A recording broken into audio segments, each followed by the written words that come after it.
McCormick School of Engineering. And more interestingly to me, at least, he's also an artist, and he's going to talk about creativity and art and science, and looking forward to it. Okay, Thanks, great. Julio. Thanks, Ed. Okay, so can you hear me okay? So I want to thank Ed for having us here. Basically, the main reason for me being here, I want to float some ideas because I'm organizing the course for the book. Need a lapel mic.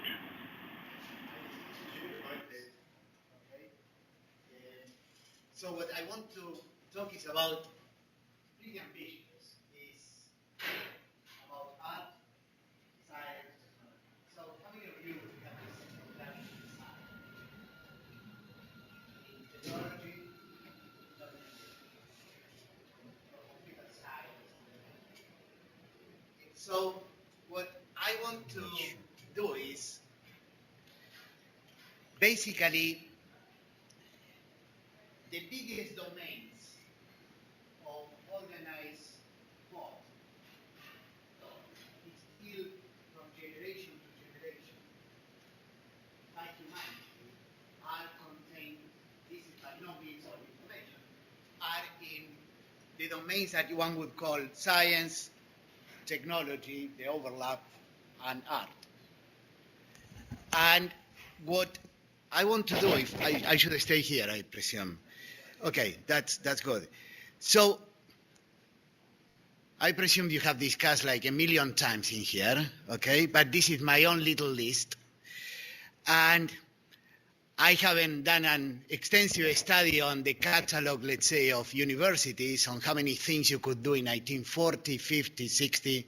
It will be an interesting exercise, but there is no question that the range of things that you can do is increasing probably exponentially fast. And the list of professions. But at the same time, that's bullet number 1 is sort of contradictory with bullet number 2, because bullet number 2 more or less tells you that some of the most interesting stuff going on there happens at intersections between boundaries. So part of the motivation for me doing what I'm doing is because I think that there is a need, given how bifurcation of things are taking place, to help organize thoughts on how people could navigate these intersections. So what I'm going to try to tell you is some pretty broad concepts about in what ways to facilitate this exploration of the in-between spaces, okay? Now, this has been going on forever. I mean, if you want to see in a written form something that encapsulates all 3 domains, you have nothing more to go and look at in La Biblioteca Ambrosiana in Milan, look at Da Vinci, the Codex Atlanticus, it's all in there. And then there are people who have talked like C.P. Snow about the 2 cultures between science and art. And I was trying to articulate something in this area about what should sort of be my mission in here. And I came across this. This is the title of a journal called Transformation, and the sort of manifesto behind this journal was that I'm taking this verbatim and leaving lowercase where it was lowercase, the dots, trying to copy it as faithfully as possible. So the goal of this journal, Transformation, was that art, science, and technology are interacting components of the total human enterprise. But today, they are often treated as they were cultural isolates and mutually antagonistic. Transformation will cut across the arts and science by treating them as a continuum. Now, the interesting thing is that this was in 1950. And this guy, Harry Holtzman, who actually had a long life. He did this in 1950 and he died in 87. This attempt to do this blurring, guided tour of this area lasted for only 3 issues. So there are only 3 issues of this journal. But look at the people that he invited. This is a random list of people who contributed to those first 3 issues. I'm pretty sure that many of you will recognize 70%, 80%, probably all of them, okay? There were a few misses, but this was in 1950. It was not a given that all of these people will be so famous today. So I'm going to leave, basically, Harry Holtzman didn't have a really distinguished career. His main claim to fame is the guy who organized the trip of Piet Mondrian from Europe to the US, got the visa, got an apartment for him. That's what he did, okay? So this is my objective, is a little bit how to navigate this landscape. And I had a series of slides at the beginning that they were, I don't know, covers of Nature and Scientific American and Efficient. That's the stuff that I have done. And all the paintings that you saw were stuff that I have done, starting pretty early when I was 15 or 16. So it's not that I will say I'm the best person to talk about these 3 things, but I see when I talk with people who are in the art, sort of middle of the Gaussian in the art, how misconceptions they have about the technology side. So I'm in here to do a kind of a systems view of this, and I will kind of refer backwards a little bit. I'm not going to refer backwards. Well, I refer something from the 13th century, but most of my reference will be, I don't know, 1890, 1970 kind of things. So I will tell you that I have some reservations about this. I'll drop some comments about math. And this is G.H. Hardy, probably one of the greatest mathematicians of the 20th century. And he said that there is no score more profound or on the whole more justifiable than that of the men. There are several quotes that contain the word men in what I'm doing, okay? They are old. That of the men who make for the men who explain. Exposition, criticism, appreciation is work for second-rate minds. So it's not that I believe that that's true, but I have some degree of apprehension in coming and explaining things, because at the end of the day, this is explaining. Although every concept of what I'm about to tell you, I haven't really copied it from any place. They are my own ideas, okay? So the central concept that I will have is, and behind this is kind of like the outline of a book in some sense, okay?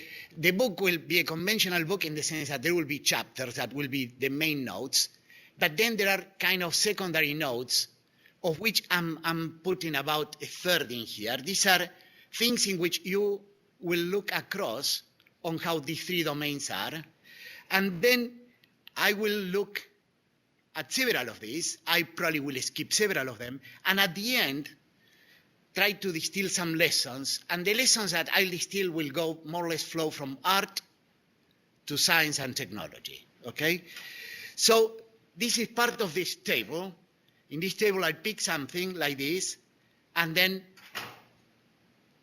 try to expose that. So the central aspiration of art is creation. I'm simplifying. This has to be one word. Technology is invention. Science is discovery. Just to get the terms out, Hamlet was created, the light bulb was invented, the DNA was discovered. And if you want to put 2 words to define each of these things, I would say science is explaining and unveiling. You lift a veil and you reveal something that was already there. Technology is making and building. Art, say, creating and expressing. But I know of no artist that will tell you that what they do is creation, okay? It's a given. So a word that probably will be more apt for at least many of them will be reframing, that they force you to look at something in some different way. So let me start with a few comments about the art side. It's kind of like a random walk for people who not may be in this sphere constantly. So this is Gerhard Richter, famous German artist. I think what is interesting is the same guy who did the thing on the left was able to do the thing on the right. And the right is also a painting. It's not a photograph. Then you have Anselm Kiefer, also German, gigantic installations. This is one of them. This is one of his paintings. Then you go to people like Jeff Koons, in which art is more like the head of a factory. And you may have seen things by him. And then you have a guy who is almost trying to change the equation of artist-dealer. Damien Hirst, English, did also this thing that you may have seen on the news. All of the stuff in there are diamonds. And then you see things like this. This is a colleague of mine, Michael Rakovitz. And this is in a museum. So it must be art by definition. But actually, if you see this on site, this is what that is. Inside there is a homeless person. So the fact that art should not be useful, this kind of sort of is a counterpoint to that. Now, if you are coming from the side of art, and I have to explain math to you, I would use probably this quote. Many of you will know this guy, Fields medalist, is in the advanced studies. Says, my attitude towards math is that most of it is lying out there, sometimes in hidden places, like gems encased in a rock. You don't see them on the surface, but you see that they must be there, and you try to imagine where they are hidden. Suddenly, they gleam brightly in your face, and you don't know how you stumble upon them. Maybe they were always in plain view, and we were all blind from time to time. And I would say half of the mathematicians out there, they sort of subscribe to this Platonistic view. And I think probably in theoretical computer science, you'll find kind of similar type of sentiments. But the same idea applies. This is a much shorter quote from Michelangelo. The marble not yet carved can hold the form of every thought the greatest artist has, and even extends to literature, in which, according to people like Jorge Luis Borges, from very fantastic writer from Argentina, is one of my favorite ones. I'm from there, by the way. He argued that the act of writing was actually discovering, not invention. And by the way, is mathematics invented or discovered or created? So it's not. So as to age, this is the simplest one. You can argue that art is as old as humanity itself. This is the Lascaux paintings or caves. Technology, well, the Romans will building aqueducts before the laws of statics were in place, or the dome in the Pantheon in Rome before all the science was there. By these standards, science is kind of a baby, because it's probably about 500 years old if you have to signal the birth with Galileo. The methodology. In science, there is a method, but I would say that the biggest discovery of science is science itself. There is a misconception that the scientific method, if you go and ask there, governs the growth of science. I mean, it governs at most the growth of experimental science. The way that one goes about science on the theoretical sphere is by induction. And I have this, again, a quote from Jacob Bronowski. I mean, the idea is anticipating things in which there was no grounds to believe that that will be the case. Technology is driven by results. If there is science, you'll use the science. If there are gaps, you'll have to fill the gaps. And in art, there is no prescribed method. Now, how do ideas get incorporated into a domain. A domain, by the way, and these terms come from people in sociology, a domain is all the distilled knowledge that exists in the form of books, papers, subjects, objects, that kind of thing. The domain will exist if all human beings were wiped out of the earth. The field are the people who practice in that domain, a domain being, let's say, algebraic topology, or condensed matter physics, or etchings in art. The field is what decides if something gets incorporated into the domain. And the idea gets incorporated when something at the intersection of the person or a group, the domain and the field, determines that the domain should grow. Okay? An example of a domain growing, this was a mosaic in Hagia Sophia in Istanbul, 13th century. Within what looks like a blink of an eye, Giotto appeared. Giotto was the first artist basically known by his own name. Before that didn't happen. And this guy was the first one who painted the sky blue. And basically you could say is the guy who discovered depth. Everything was flat. Okay? So I would say that altered the domain of painting or visual arts. So a domain will grow basically in two ways. Either you discover an answer to a problem that was already formulated.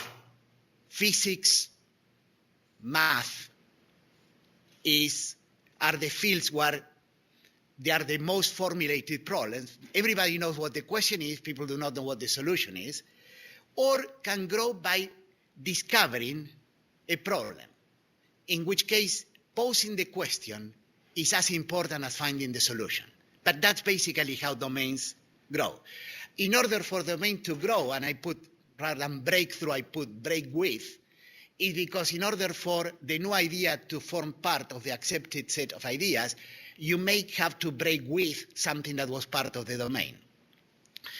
So in art, the field will grow because the guys in the Tate Modern decide that something belongs there, or in the MoMA in New York, or a more local example at the Art Institute of Chicago.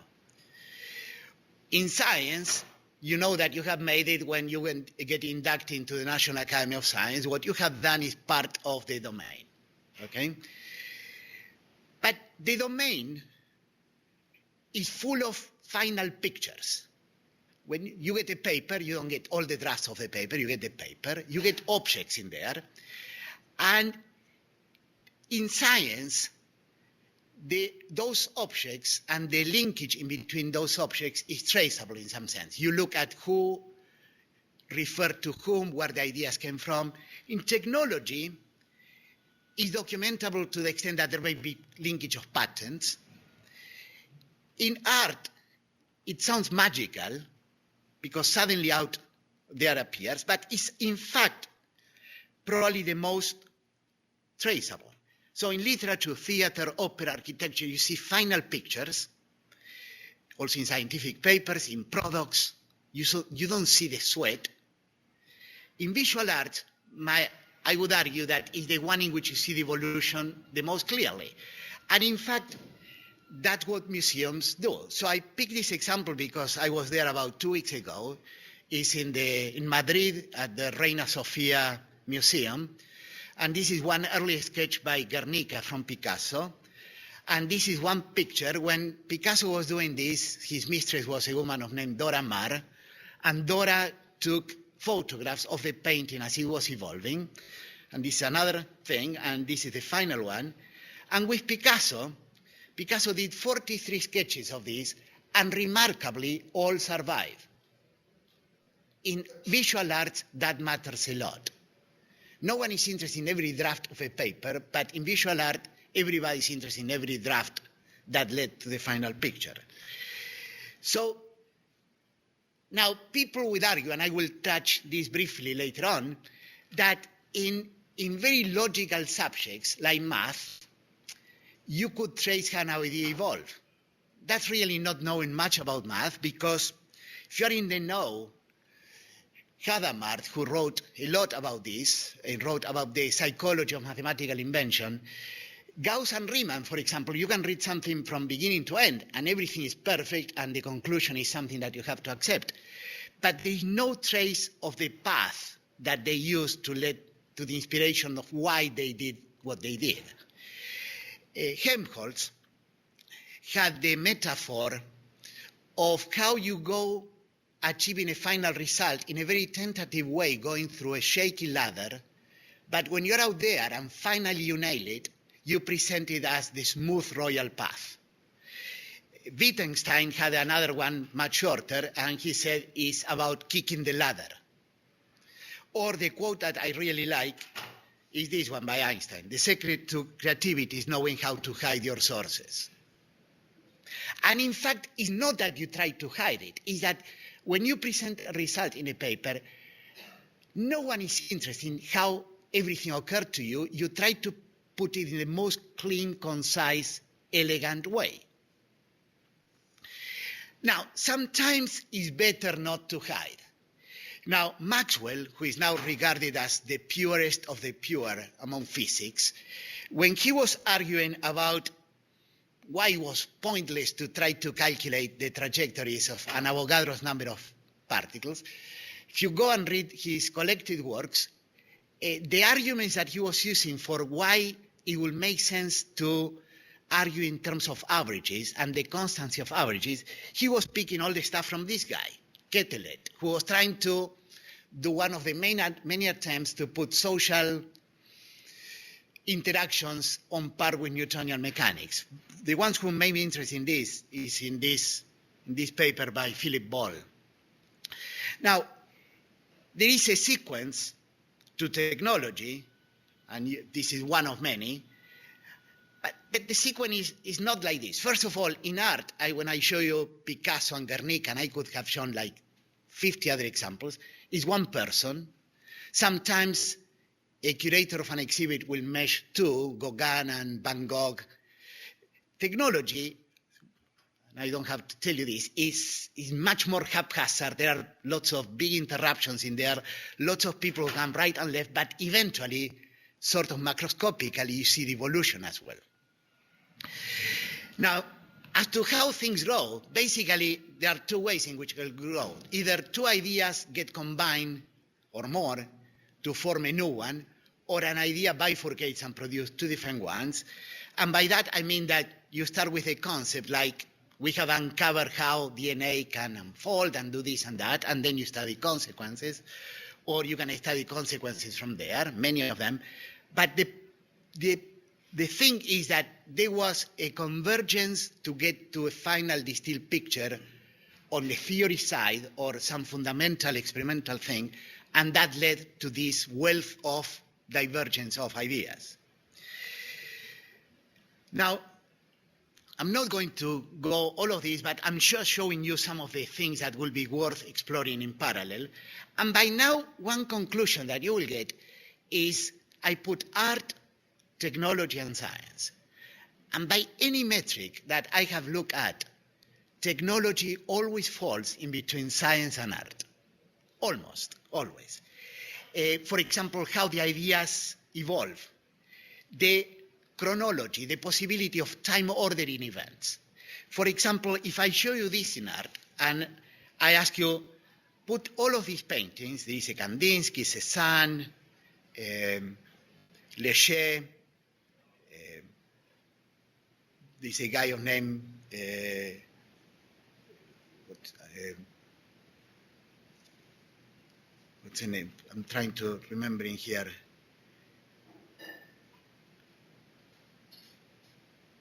Boy, I'm blanking out. Fenninger is probably the least known guy, the one next to the Chuck Close is the woman in the middle. If I ask you to time order these, there is another one by another guy, I will not tell you the names, another one. Put them in order. It's very, very hard unless you really know about art. You can be very bright, but just by asking questions, you will not be able to do that. However, if you are coming from outer space here, and I ask you, order these papers from these random journals, put them in some kind of order. In science, you can time order things. But there's no inherent arrow of time in art. Something that I also should mention is the uniqueness of the product, because this is what gives rise to a lot of misconceptions. And I'll give you one. Art, generally, we can argue that, I don't know, if Shakespeare had not lived, we will not have Hamlet. In fact, Kant made a comparison in between how much creativity was inherent in the work that Newton had done and compared that with Homer and put artistic creation on a much higher plane. And this is something that still persists today. In fact, in this quote, Bernard Cohen was a professor in Harvard. He said this, which is still a misconception. I don't agree with this. I think that there is a style in a way that a theory gets put together. But that has to do with the uniqueness of the product. I think there is uniqueness certainly on the science side on how something gets manifested and put together. Something that I will tell you about where is the creative skill. I mentioned this because I mentioned in here about the intellectual protection. Something that doesn't get mentioned, but in science, the intellectual protection is basically you put it in the open. So science was open source before the term open source was invented, really. But I wanted to make this brief detour in here on Renaissance drawings. So this is in El Prado. I was, as I said, mentioned 2 weeks ago. And this is another one. This is by a fellow named Pontormo, an Italian. And Primo pensieri means the first thought, okay? The first thought was what was the most prized skill in Renaissance paintings, because based on this first thought, there was something that evolved in what they will call il disegno. In fact, this may be one of the first uses of the word design. Based on this, putting some grid on top of this is what eventually will result on, I don't know, an altarpiece will be finally put together. The Primo pensieri and finally the design had legal force. It was basically like the patent protecting the design of that thing. And that was the most prized skill at that time, which is not the most prized skill now in how we judge Renaissance paintings. Pipelines. Again, I'm not going to go into much detail on this, but the pipeline for science is extremely well developed. There are virtually no outsiders in science now. There used to be more in the 1800s. After all, Fermat was not trained as a mathematician, let's say. Technology, the pipeline is much more or less formal, and in art is very informal. In art, you could argue that there are lots of outsiders. There is no place that says, oh, you're an artist now. You could be trained as one, but that doesn't mean that you'll become. And the other thing that there is an equilibrium is in between the field and the domain. In fields that are well constructed, like theoretical physics, the claim that someone could make as to what constitutes a new thing in the field is dominated by the field itself. However, let me skip this, even the complete outsiders. But when we say, for example, that Van Gogh was unrecognized in his lifetime, or that this guy, William Adolphe Bouguereau, who was the French in the 19th century, they were fond of making surveys and statistics, and this guy, who lived at the time of Degas, was, by acclaim of the critics of the time at that point, the most famous painter of the time. And no, we don't really, I don't know if any of you know him, but it's not really a central figure now. So what we basically are saying is that, by the way, there's something really interesting as a sideline, how reputations change after death. So, for example, reputations in math and physics don't change much after death. I mean, you can say that someone has been unrecognized, and suddenly after, I don't know, Galois died, we discovered what he had done, but those are in a blue moon. In art, since the field is so important compared with the domain, you have very big swift changes in reputation. So, for example, this guy, Carlo Maratta, was the most famous painter when Bernini was alive. Is kind of nowhere to be seen now. Vasarely, who was the painting of very geometric that I showed when I said about time ordering, is basically not regarded as one of the guys who will be in the pantheon of great artists. There's some minor switches in, let's say, physics. Pochendorf was the editor of the Annales de Physique, let's say when Einstein was publishing, and the power that he had resided on the power that he had on deciding what was going to be in there. But the guy is not anywhere in the pantheon of great physicists now. So what we say when the field is the overriding judgment over the domain, we basically sometimes override the judgment a posteriori. So, for example, reputations are revised in art sort of constantly. New people get elevated and people get diminished. That doesn't happen on the science, and certainly doesn't happen on the technology side, which is, technology is the closest that it comes to a complete meritocracy, because the field is everything out there. So, definitions of lines of mentorship. Well, in science it's very clear. It's who advises whom. In art it's very informal, the thing. I'm doing a study now, this is on the side with one of my students. The most complete genealogy out there of lines of mentorship is in math. And in there you see that Euler sort of advised Lagrange, and Lagrange, Fourier, and Poisson Dirichlet, and Lifshitz, and you go on and on. And a question is, are there paths in there where everybody is great? Could greatness emerge from some place where people are not advised by great luminaries? So we are looking at this now. Another one is the possibility of one-hit wonders. There's very low probability now of hitting one big thing in science. Probably in math, maybe once. Technology, moderate. Art is very low in visual arts. No painter is known by one painting. But in literature, there are many people who fall in the category of the one book wonder and then nothing else.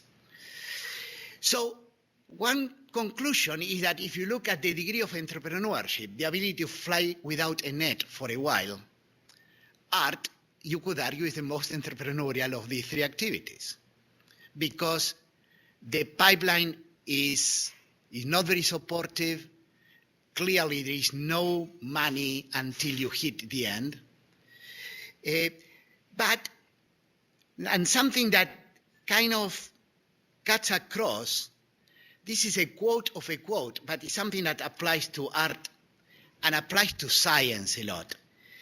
So this guy was referring to something that someone had told this person, said, never forget what I believe was observed to you by Coleridge, that every great writer, a great and original writer, in proportion as he is great and original, must himself create the taste by which he relish. If you don't do that, the ideas will never form part of this permanent domain. You have to make sure that that's the domain is ready to accept this new thing. And this, in art, when people take the long view, I'm quoting Borges in here, the fact is that all writers create their precursors. Their work modifies our conception of the past, just as it's bound to modify the future. When you form part of the canon, the fact that you get inserted in there doesn't modify the forward part, it modifies the backward part as well. Environment and timing, fitting with the canonical knowledge of the times. I'll give you something which is my own thing, and this is one example. There are many, many examples, but I'll just tell you this because I found this really interesting. If you study physics or engineering, you came across this guy Reynolds. He's the one of the Reynolds number. Reynolds, within a year, wrote two things that had to do with kind of mixing. One that was completely statistical, that gave birth to everything connected with the statistical theory of turbulence, in which at some point in the development of things, people will write ergodicity will be part of this, although this is homogeneous isotropic turbulence, something in which no pattern could or should exist. Okay? The other one was completely geometrical. This one he presented in a meeting of the Royal Institution, appeared in Nature. I bump into this completely by accident. When I get stuck, I used to go and look at all the stacks of Nature just to get inspiration. I discovered, by the way, that Reynolds had died, and there were the obituaries in consecutive issues of Nature at the same time of Poincaré. And Poincaré was, there's a long, long story here, and if Poincaré and Reynolds had connected, something could have clicked. But the fact is that the math was not ready for the geometrical picture. It was sort of semi-ready because you didn't need that much groundbreaking math to do the statistical theory. So when I came across here, I discovered that there was this guy, Stephen Smale in Berkeley, who had created a picture that was the Smale horseshoe, and the math was ready for me to use. And within, 6 months, I was in the cover of Scientific American and Nature, and I got lucky. But going through the other branch, and this is what mystified me when I was doing my PhD thesis, there were 80 years of mixing without pictures in journals. It was because of the quote that appears in there, because the point that I'm trying to get across in here, an idea has to fit the canonical knowledge of the times. And for that to take root, besides the physical picture, you need the appropriate supporting math. And if you don't have that, then the idea will not flourish. Groups. I'm going to say very little about groups. Groups sometimes get formed. The futurists in Italy, they try to form a group in a blast. A very famous group in art, one that had tremendous influence given the fact that they lasted for only 14 years, was the Bauhaus. So I'll give you, and to what extent ideas can emerge from groups. I'm not going to go into much detail about this. You probably heard about this law that the Fourier transforms was not developed by Fourier, and Lagrangian method in fluid mechanics was not done by Lagrange, that almost everything is misnamed, okay? So there's this Stigler's law that no scientific discovery is named after the original discoverer, and this applies to Stigler's law also because this was coined by a guy named Robert Merton. But on teams, there's a lot of work, and I'll tell you this because it came from my own institution. It's very easy to study teams where there is a clear outcome as to the result and what the team was. So one of the, and this is kind of like a footnote in here, a clear small team producing something is Broadway musicals. You need about 5 people to produce a Broadway musical, a producer, a librettist, whatever. And then you have the outcome, how successful the play was. So these guys look at this, And conclusion one was not that interesting. You needed a mix of people. The second one was much more interesting, and that's why I mentioned it in here. You had to have two experienced people, but these two experienced people, it was best if they had not collaborated with each other before. The longer the team tried to repeat past successes, the impact diminished. So let me now go to the ending here and give you a few, I would say, cross-cutting lessons. This is mostly from the art side, how they, if you won't regard the art as a metaphor for the lesson, most of these will be things that you know. So the first one is start with a solid grounding.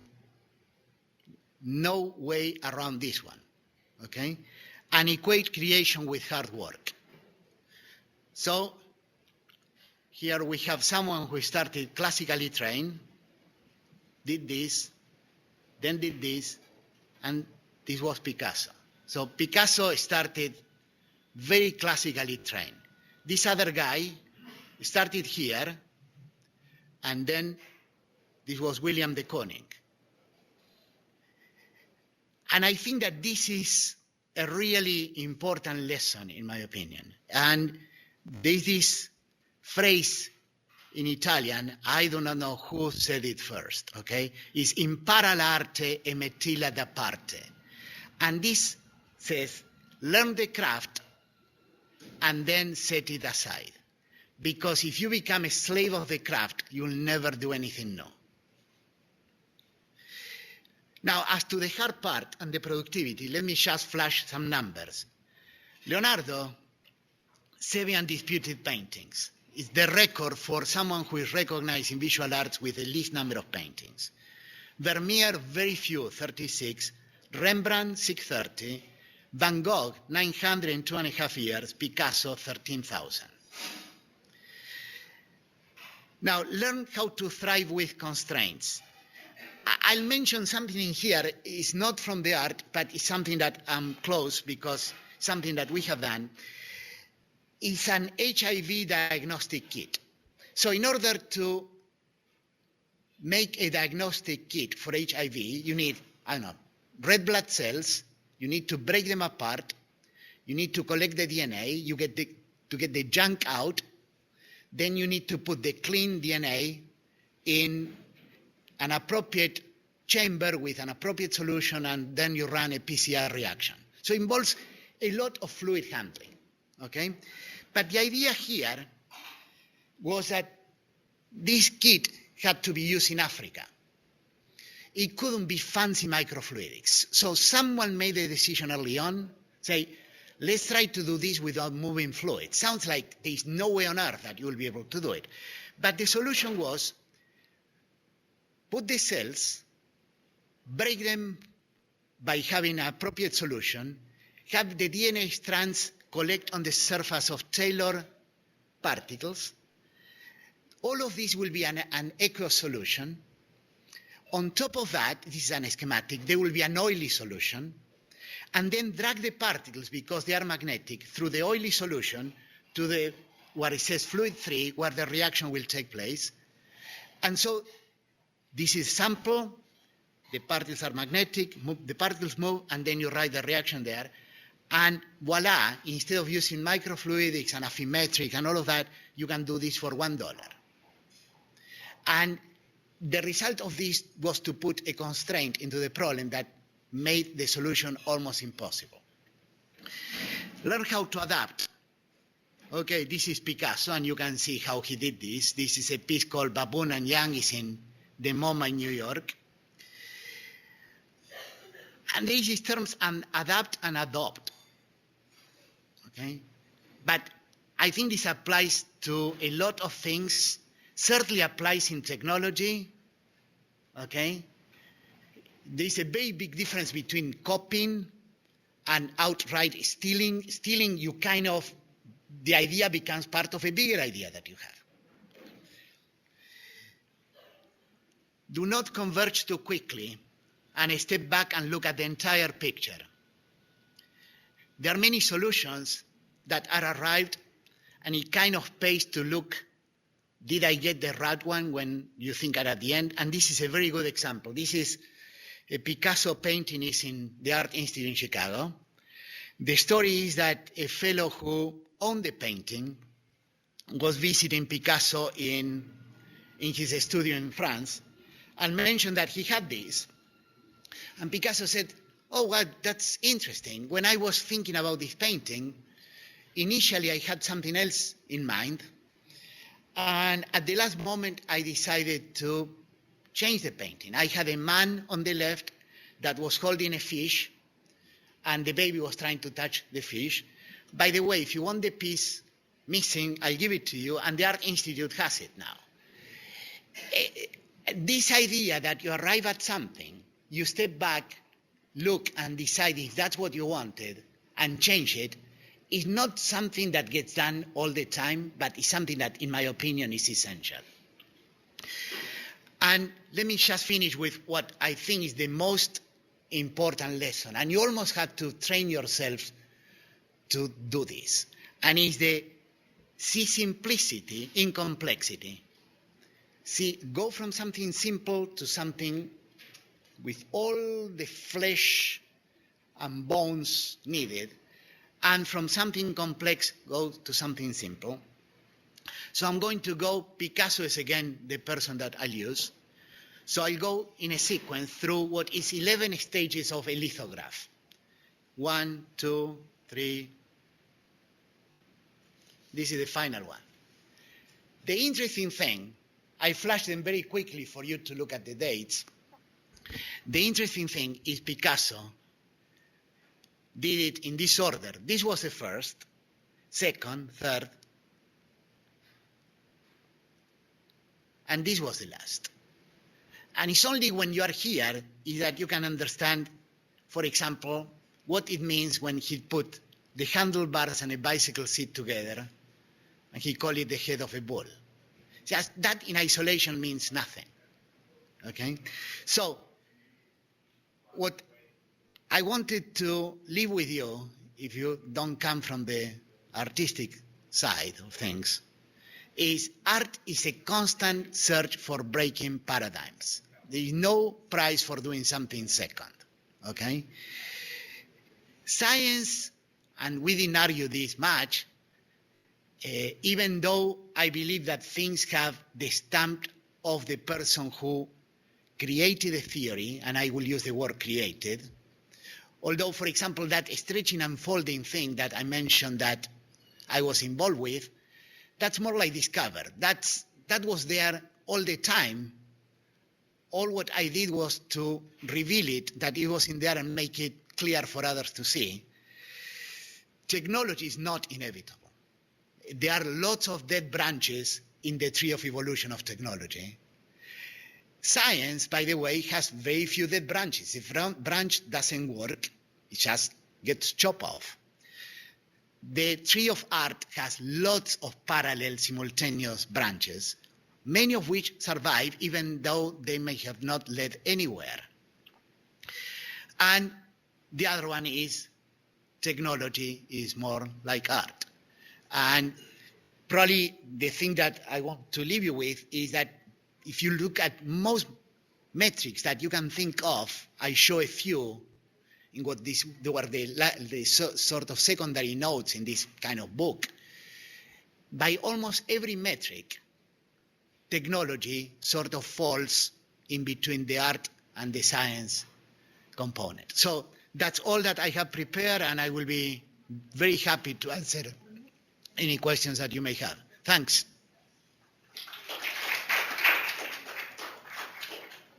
Okay, so. Yeah. I just wanted to hear what you thought about your design policy. There are a few things that don't fall in the three categories. For example, architecture will fall in all three. Math is a singularity, doesn't fall in any one of these.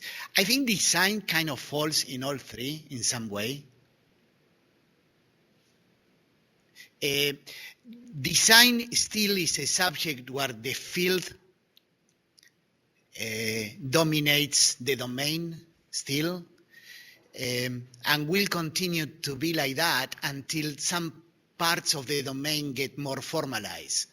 And that may be the end of design as we know it, because too much formalism is good to create more people to flock. People flock to problems once, at least in science, when things are more defined. But the more defined they are, the more carbon copies of people in the field you create, and the more the creativity diminishes sometimes until there is an explosion. So I would say design falls in all three. But I think the challenge in design is that some parts need more definition. They have to become more like some parts of design is a little bit like performance art. Someone comes, does something, if the person dies, there is no way to hand those lessons to another people. So I think that there should be some equilibrium on the ability to hand lessons, but not to the point that you fossilize everything. But my attitude is that belongs in parts of those three domains. Yeah.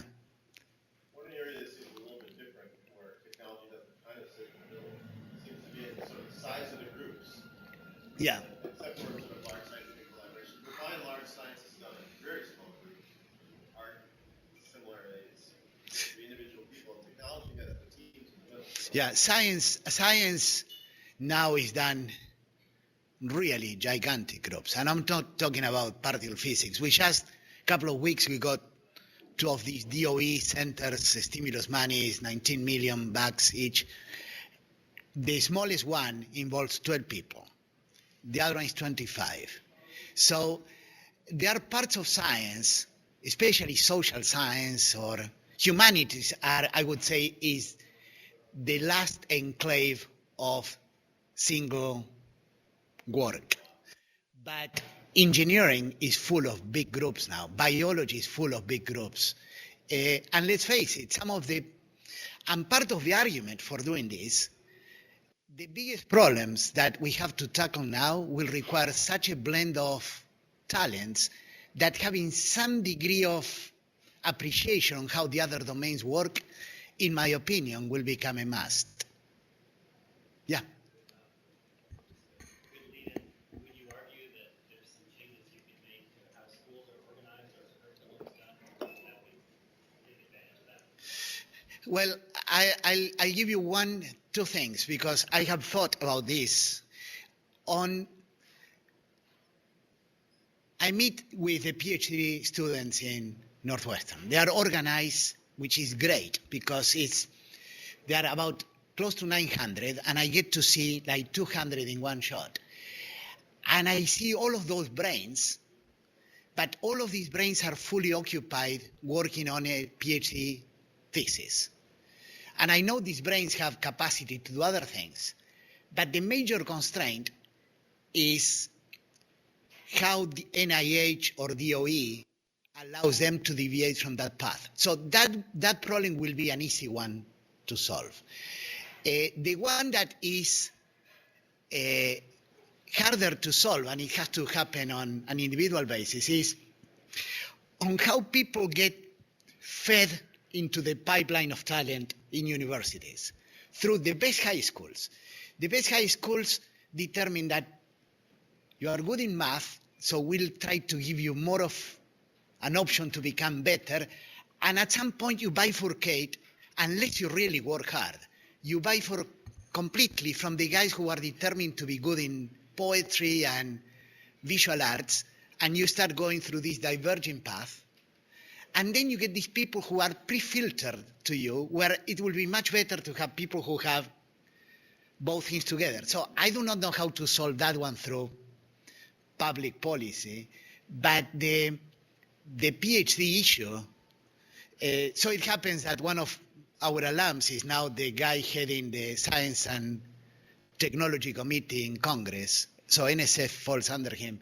I'm dying to be able to talk with him, because I think that you will attract an even broader variety of people doing PhDs in anything if you are telling them, look, for 6 months, you can take time off and do this other thing. And in fact, it's mandatory that you do so.